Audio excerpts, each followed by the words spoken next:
Excel'de hisse senedi portföy oluşturma serimizin 3. videosundayız. Daha önceki videolarımızda bu şekilde tablolarımızı oluşturmuştuk.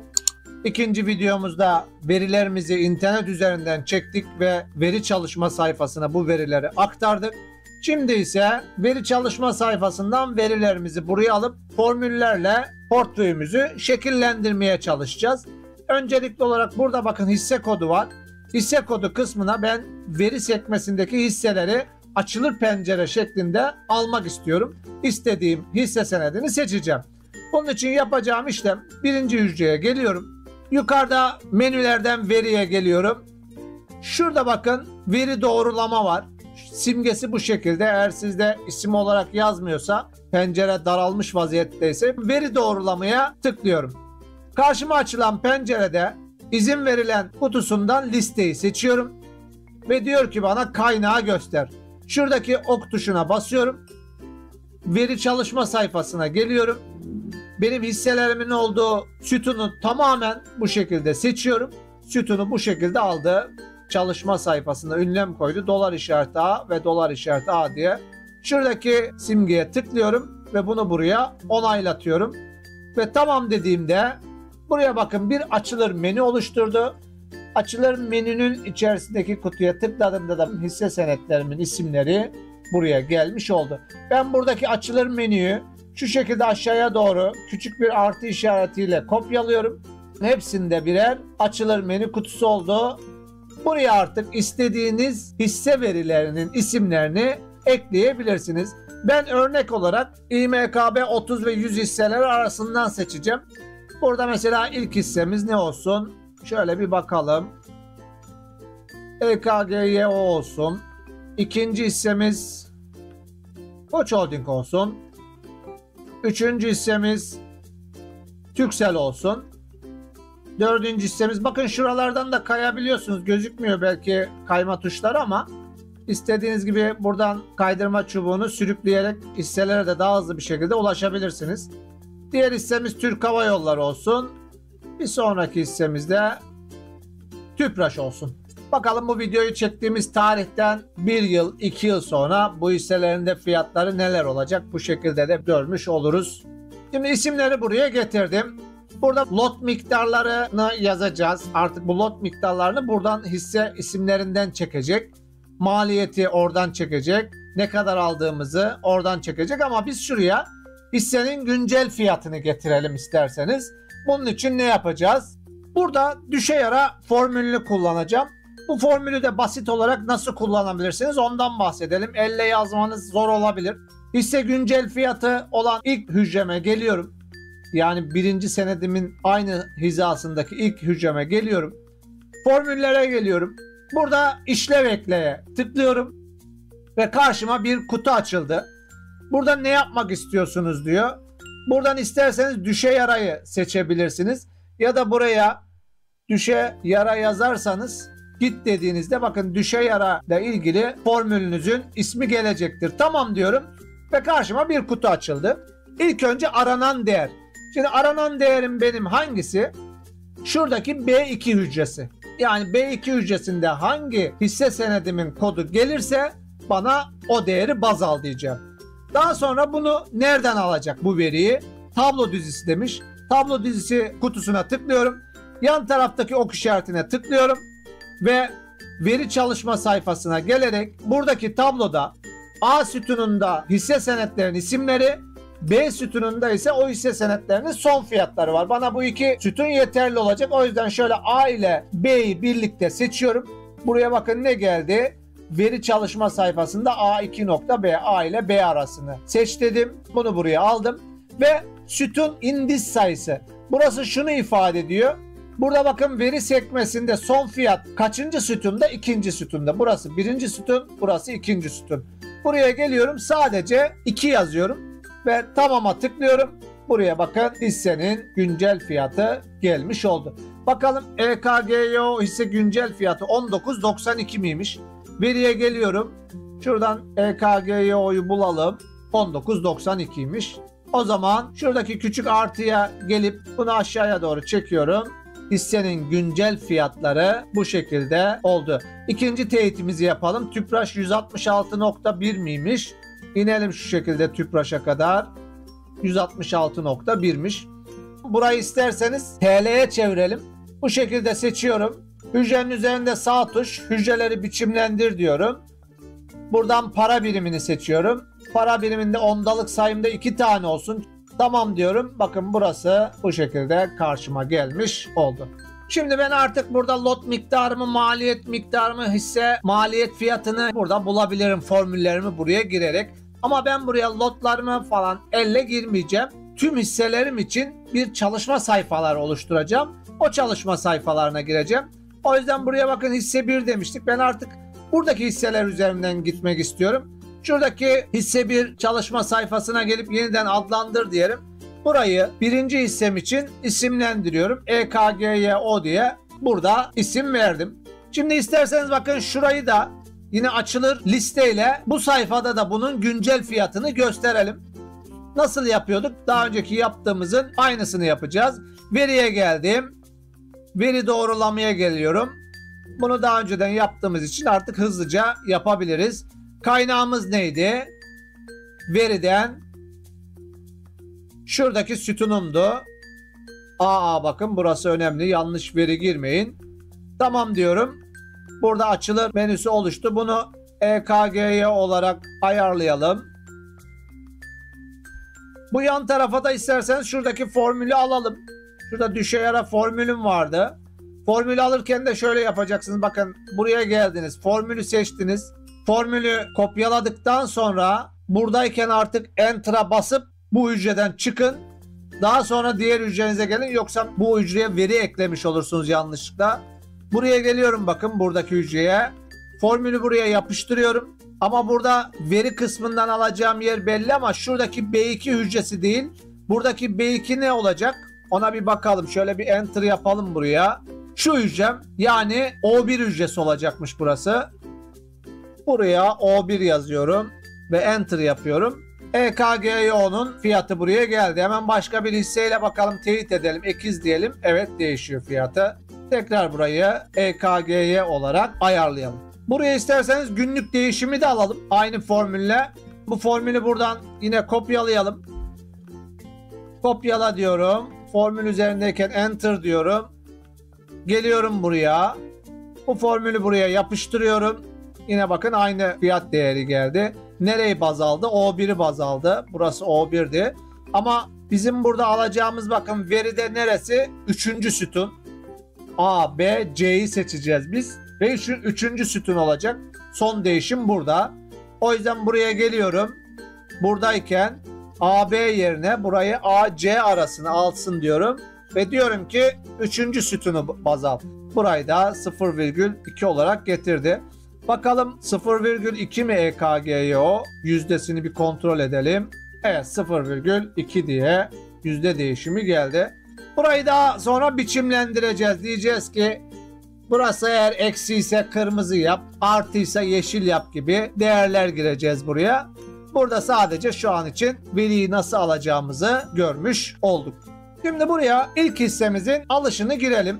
Ben şöyle bir şey düşündüm. Hani 2025 senesindeyiz. Şu an Temmuz ayında çekiyorum bu videoyu. Diyorum ki Ocak ayında almış olduğum hisseyle şimdiki arasında hem karları zararları görmüş olalım. O yüzden hissenin alış fiyatlarını ocağın 1'i olarak belirleyeceğim. Siz aldığınız tarihi belirleyebilirsiniz. Ona göre en azından kar ve zararları görelim istiyorum. Alış tarihi olarak diyorum ki 02.01 2025 olsun. Alış fiyatım 31 Aralık'ta EKGYO'nun kapanış fiyatı neymiş? Ben kontrol ettiğimde 13,62'ye denk geldiğini görüyorum. Ve buradan da şöyle bir şey yapacağım. 5 tane hisse oluşturacağım. Toplam miktar 100.000 civarında olsun. Birindeki hisse miktarım %30'un üzerinde olsun. Birinde %10'un altında olsun. Ki bunları da ben renkli olarak göstermek istiyorum size. Bundan dolayı da ona denk gelecek şekilde bir lot alayım burada. Örneğin 865 lot alalım burada. Ve ne kadar ödeyeceğim ben şimdi buna? Alış fiyatım bu. Lot da bu. Ben burada bu ikisini çarparsam benim aldığım miktar belli olur. Yalnız Biz hisse senetlerini alırken ve satarken de komisyon öderiz.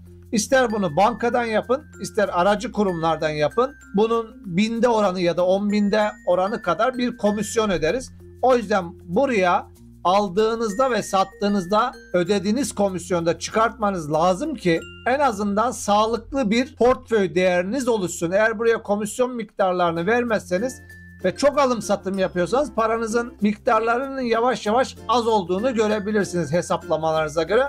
O yüzden buraya ben komisyonlu fiyatını hesaplayacağım. Komisyonu da sabit bir yere yazacağım ki devamlı oradan alsın. Şu yan tarafa geliyorum. Buraya ikinci bir tablo ekleyeceğim. Şurayı şöyle biraz daraltayım. Burada aldığım alış tutarlarımın toplamı, satışlarımın toplamı, komisyonlar her şey burada olsun. Burada güncel kaç lot toplamı var onu da görmek istiyorum. Ve buraya şunları yazıyorum.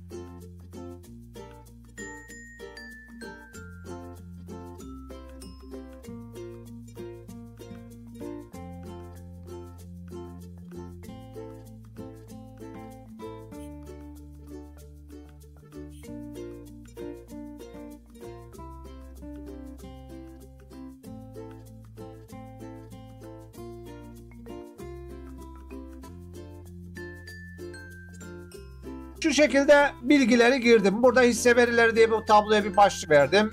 Güncel toplam notu gösterecek. Komisyon oranı ben 10 binde 4 dedim. Sizler eğer bir bankayla çalışıyorsanız bankada komisyonunuz kaçsa buraya siz de onu yazın. Ödediğiniz komisyonu 10 binde değer olarak buraya yazacağız. Toplam alış miktarım ne kadar? Hisseleri diyelim ki 3 sefer 5 sefer aldınız. Bunların toplamını buraya göstereceğim. Güncel tutar ne kadar onu göstereceğim burada. Toplam satış miktarını burada göstereceğim. Burada kar mı zarar mı etmişim bu hisseden devamlı alıp satarak bunu burada göstereceğim. Ve ortalama maliyetim ne oluşmuş? Burada bunu göstermek istiyorum. Burada da güncel yüzde kar zarar da burada göstermek istiyorum. Burayı şöyle açalım. Bunları yine isterseniz biçimlendirelim. Kalın yapalım. 12 punt olsun. Metni de kaydır diyelim.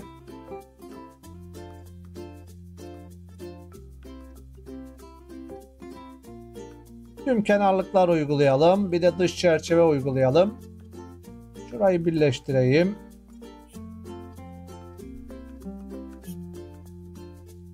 Şimdi komisyon oranını şuraya yazıyorum. Eğer 10 binde 4 ise burası 0,00004 olacak. Bunu 10 binle çarptığınızda bu 4'e denk gelmiş olacak.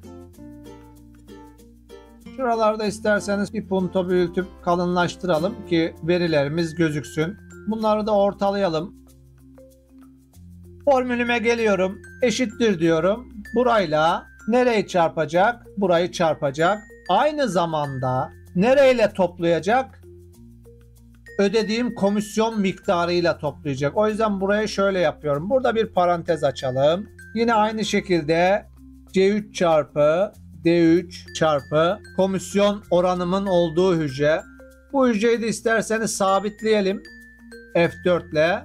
Bunu parantez içerisine alayım. Şunları da parantez içerisine alayım ki önce hangi işlemleri yapsın sonra hangi işlemleri yapsın bilelim. Bakın bu işlemi yapacak. Daha sonra bu işlemi yapacak ve ikisini burada toplayacak. Enter dedim. Bakın ne kadar ödemişim? Bu kadar bir değer. İsterseniz sadece komisyonsuz ödediğim miktarı bir görmüş olmak için şuraya bir formül yazayım. Bakın komisyonsuz miktarım 11.781 lira ödeyeceğim halde buna ben ne kadar ödemişim? 786 yani 5 lirada bir komisyon ödemiş oldum 10 binde 4'lük komisyon bedeliyle. Burayı şöyle seçiyorum.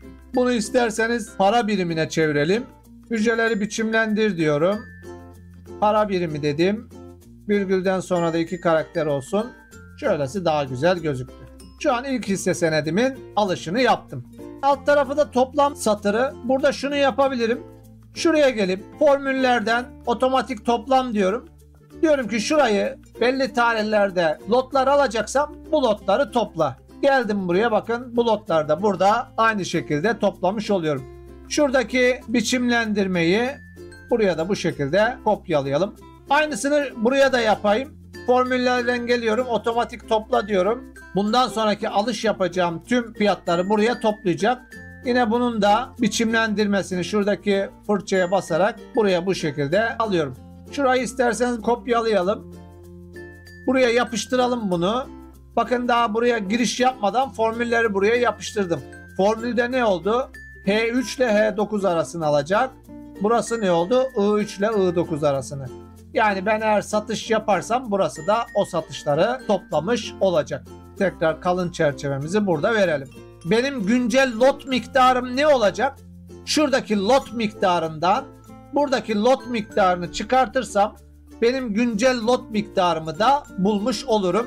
Bunu formül olarak yazıyorum ki şu an burası 0. Zaten benim güncel lot miktarım 865 ama yarın ben hisse senedi satarsam ya da 865'ini satmam, 65'ini satarım, 800 olur. Bana en azından güncel lot miktarını bulsun diye şurada bir işlem yaptıracağım. O yüzden buradaki formül satırına geliyorum. Buraya diyorum ki eşittir. Şuradaki lottan buradaki lot miktarını çıkart. Bana toplam lot miktarını ver. Bunu da bir kademe büyütelim şöyle. Komisyonu da bir kademe büyük olsun. Toplam lot miktarımı da bu şekilde almış oldum. Toplam alış tutarım nedir? Toplam alış tutarım bakın şurası. Şurada kaç tane hisse ben hangi tarihlerde aldıysam toplamını burada bulmuştum. Aslında burada değer var ama şu tabloda görmek istiyorum. Çünkü verileri buradan çekeyim daha kolay olsun. Eşittir diyorum. Buraya eşitlersem buradaki ifadeyi aynısı buraya gelecektir. Toplam satış tutarı da burayı da eşittir diyorum. Buraya eşitleyeceğim. Şu an hiçbir hisse satmadığım için burası şu an bana 0 gözükecek. Bunları da isterseniz bir kademe büyük gösterelim. Burada güncel tutar nedir? Güncel lot miktarımla hisse senedinin anlık fiyatını çarparsam bana güncel tutarı verecektir. Buraya formül olarak eşittir diyorum. Şuradaki lot miktarı çarpı şuradaki hisse senedinin anlık fiyatını seçtiğim takdirde bana güncel tutarı burada verecektir. Şuradaki biçimlendirmeyi buraya da uygulayalım. Ortalama maliyetimi bulayım burada. Formülümü yazıyorum. Eşittir diyorum. Parantez açalım isterseniz burada. Normal alış miktarı eksi diyorum. Normal satış miktarı. Parantezi kapatıyorum. Buradaki değeri ben güncel lot miktarına bölersem benim ortalama maliyetim karşıma çıkmış olur. Ortalama maliyetim 13,63'müş bu hissede. Ben kaçtan almıştım? 13.62'den. Niye 13.63 oldu? Çünkü komisyon da ödedim. Komisyon ödediğim için 13.63 oldu. Burayı da birazcık şöyle büyütelim. Peki benim güncel karım nedir? Onu hesaplayalım isterseniz. Güncel karım da şu olacak. Eşittir diyorum. Güncel tutar eksi burada bir parantez açayım. Güncel tutardan neyi çıkarırsam benim güncel karımı verir? Güncel lot miktarımla ortalama maliyetimi ben eğer çarparsam güncel kar ve zarar değerimi bana vermiş olur. Bunu da bu şekilde büyüterek tamamlamış oldum. Güncel yüzde kar ve zararı nasıl hesaplarız? Onu yapalım. Eşittir diyorum. Güncel kar zarar hücresini seçiyorum. Bölü diyorum. Parantez açalım yine isterseniz. Güncel kar zararı neye bölersem ben yüzde olarak değerini bulurum. Güncel lot miktarım çarpı ortalama maliyet dersem ben ne kadar kar ve zarar ettiğimi burada görmüş olurum. 0,45 diye değer geldi. Bunu yüzde olarak gösterelim. Hücreleri biçimlendir diyorum. Ve karşıma açılan pencerede yüzde oranı var bakın burada. Burada şöyle yapabilirsiniz. 45,39 bakın yüzdesi burada. İsteğe göre uyarlanmış dediğimizde yüzde işareti buraya geliyor. Şuradaki yüzde işaretini şöyle başa alıp bir boşluk verirseniz ve sonunda da 0,00 olacak. Şurada örneği gözükmekte. Virgülden sonra 2 değer olsun. Tamam dediğimde %45 olarak burayı bana gösterdi. Renklendirelim. Birazcık daha güzel gözüksün. Şöyle başlıklar ayrı bir renk olsun. Evet, bir tık daha koyulaştıralım.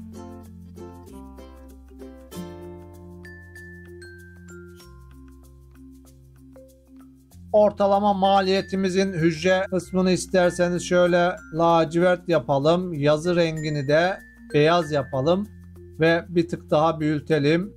Burada kar kısmını yine renklendirebiliriz ya da ilerleyen kısımlarda kar ettiğimizde yeşil renk olsun, zarar ettiğimizde kırmızı olsun diye de yapabiliriz. Bakın ben burada güncel lotlarımı artık buldum.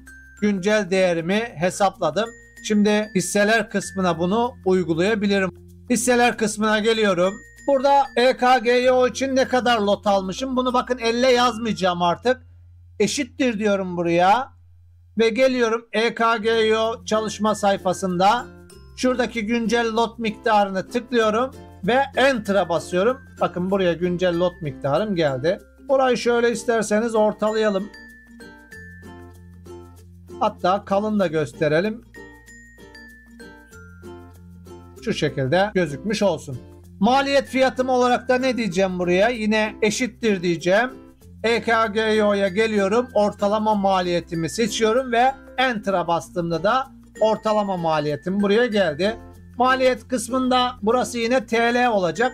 Şöyle bir şey yapabilirsiniz. Şuradaki biçimlendirmeyi seçip buraya uyguladığınızda ortalama maliyet kısmı buraya gelecektir. Artık hissenin toplam maliyet kısmı nedir burası? Eşittir diyorum. Burayı çarparsam bana neyi verecektir? Hisse senedinin kaç liraya maliyeti olduğunu burada görebileceğim. Ben burada dikkat ederseniz komisyon değerini artık katmıyorum. Çünkü şuradaki maliyet fiyatıma komisyon ilave edilmiş oldu. O yüzden ben burada bu işlemi çarpıyla halletmiş oldum. Hissenin şu anki güncel miktarını ben nasıl öğrenirim? Hissenin güncel fiyatıyla lot miktarını çarparsam bana hissenin güncel miktarını verecektir. Lot değeri çarpı hisse güncel fiyatı diyorum. Bakın bana TL bazında hissenin güncel miktarında vermiş oldu. Günlük kar ve zarar yüzdesini nasıl bulabiliriz? Bunu hesaplamıştık. Daha doğrusu bir formül girmiştik bakın şurada düşey yarayla ilgili. İsterseniz bu formülü kopyalayalım. Ve Enter yapıyorum ki bu formülü başka bir yere kopyalamasın. Geliyorum burada. Şuradaki hücrede bunu yapıştıralım isterseniz. Formülümüz geldi ama buradaki hangi değeri baz alacak? B2 hücresini baz alacak.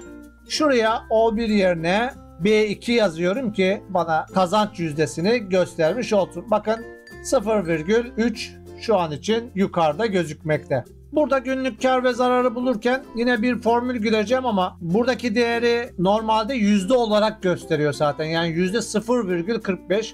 Ben burayı alırsam eğer buradaki formülde ifadeleri yüzde çarpmam lazım. İki şekilde yapabilirim. Ya burayı yüzde değerini aşağıya küçültüp yüzde olarak göstereceğim ya da burada yüzde çarpacağım.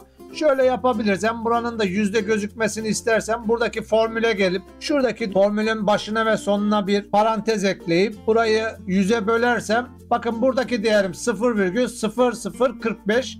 Ben bunu şimdi kendim yüzdeye çevirirsem hücreleri biçimlendir deyip yüzde oranı isteğe bağlı diyelim. Şuradaki yüzde değerini yine baş tarafa alalım ve tamam diyelim. Şimdi buradaki formülü yapalım. Burası şöyle olacak. Eşittir diyorum. Güncel toplam fiyat eksi diyorum. Parantez açıyorum burada. Yine güncel toplam fiyat bölü bir parantez daha açalım. 1 artı şuradaki yüzde miktarı. Ve iki parantezleri kapatarak şu şekilde günlük kar ve zarar kısmını buluyorum. Dikkat ederseniz burası devamlı değişiyor çünkü 5 dakikada bir veri yenileniyor. Şu an benim bu işlemi yaptığım zaman borsa açık. Borsa açık olduğu için de hisse senedinin fiyatı devamlı değişmekte. Şu an günlük kar zararımı da buldum. 77 lira bu hisseden şu an kar etmiş bulunuyorum buradaki portföye göre. Burada önceki hafta son gün kapanış verisini elle gireceğim ben. Yani bunu şu şekilde yapabilirsiniz. Her hafta cuma günü seans kapandıktan sonra şuradaki hisse günlük fiyatını kopyalarsınız, seçip buraya yapıştırırsınız. Bu sizin o haftanın kapanış değeri olur. Bir sonraki haftada bunu otomatik olarak hesaplattırabilirsiniz. Ben şimdi burada manuel olarak bakacağım. Bunun için yine Google'a geliyorum. Verileri nereden alalım? Herhangi bir siteden alabilirsiniz. Investing diyelim. Investing.com'a girelim. Burada grafiklerde canlı grafikler diyelim. Şuradan grafikleri biraz büyütelim. Şuraya arama kutusuna EKGO yazacağım. Bakın geldi. Tıklıyorum. Şu an grafiği ne kadar gösteriyor? 15 dakikalık. Günlüğe çevirelim bunu. Ayın 25'inde oluşturmuşum bu videoyu. Geçen haftaki kapanışım benim 18'i. Cuma 18'e denk geliyor. Şöyle geliyorum. Altta bakın tarih kısmı şurada gözüküyor. Kapanış fiyatı da şurası. Ben bunu 18'e getirdiğim zaman 19.48 liradan kapatmış bu hisse senedi. Hemen geliyorum. Buraya 19,48 diye yazdım. Şuradan da isterseniz biçimlendirmeyle bunu biçimlendirelim. Burada haftalık kar zararımı hesaplayayım. Eşittir diyorum. Toplam güncel miktarı eksi parantez açıyorum. Lot miktarım olacak. Çarpı önceki haftanın kapanış değeri. Parantezi kapatalım ve enter yapalım. Bakın ben haftalık bu kadar bir kazanç elde etmişim. Peki yüzde olarak ne kadar kar etmişim? Formül olarak yine eşittir giriyorum. Haftalık kar zararım bölü parantez açıyorum. Toplam güncel miktarım eksi haftalık kar zarar miktarım. Parantezi kapatıp enter'a bastığımda bu kadar bir kar yüzdesi elde etmişim. Şuradaki biçimlendirmeyi alırsam buraya %1,95 yüzdelik değer olarak kar etmişim diyebilirim. Peki aylık ne kadar kar etmişim? Önceki ay sonunun kapanışını buraya yazmam lazım. Yine Google'da Investing açıktı. 30 Haziran'a bakacağım. Şöyle geliyorum 30 Haziran kısmına. Kapanış fiyatım 18'miş. 18 olarak buraya yazıyorum. Ve aylık kar zarar kısmında formülümü yazıyorum yine. Eşittir diyorum. Toplam güncel miktar eksi parantezimi açıyorum. Lot miktarı çarpı önceki ayın kapanış miktarı. Enter yapıyorum ve aylık kar zararım burada karşıma çıkıyor. Aylık kar zarar yüzdesi ne kadarmış onu bulalım. Eşittir diyorum. Aylık kar zarar miktarım bölü parantez açıyorum. Toplam güncel miktarım eksi aylık kar zarar miktarım. Parantezimi kapatıp enter yapıyorum ve yüzde olarak da aylık ne kadar kar ettiğimi burada göstermiş oldum. Maliyete göre kar zararı hesaplayalım. Eşittir diyorum. Toplam güncel miktarım eksi hisse senedi maliyet miktarı dersem evet bu kadar TL kar ettiğimi burada görmüş olurum. Maliyete göre kar yüzdem nedir? Bunu hesaplayalım. Eşittir diyorum. Maliyete göre karım bölü hisse senedi maliyet miktarım dersem bana ne kadar kar ettiğimi de maliyete göre göstermiş olur. Bunu da ne yapıyorum? Şuradaki yüzde değerini biçimlendirip buraya veriyorum ve %45.83 maliyete göre kar ettiğimi görebiliyorum. Evet bu videomuz biraz uzun oldu. Bir hisse senedinin tüm maliyetlerini, miktarlarını bu videomuzda anlatmış olduk. Bir sonraki videomuzda tablomuzu güncelleştirelim. Diğer hisse senetleri için çalışma sayfalarını oluşturup tamamen buraları düzenleyip biçimlendirmeyi görelim. Umarım faydalı bir video olmuştur. Video ile ilgili yorumlarınızı yorum kısmına yazmayı unutmayınız. Bu video serimizin devamı için videolarımıza abone olmayı, bildirimleri açmayı ve videolarımızı paylaşmayı unutmayınız. Bir sonraki videoda görüşmek üzere.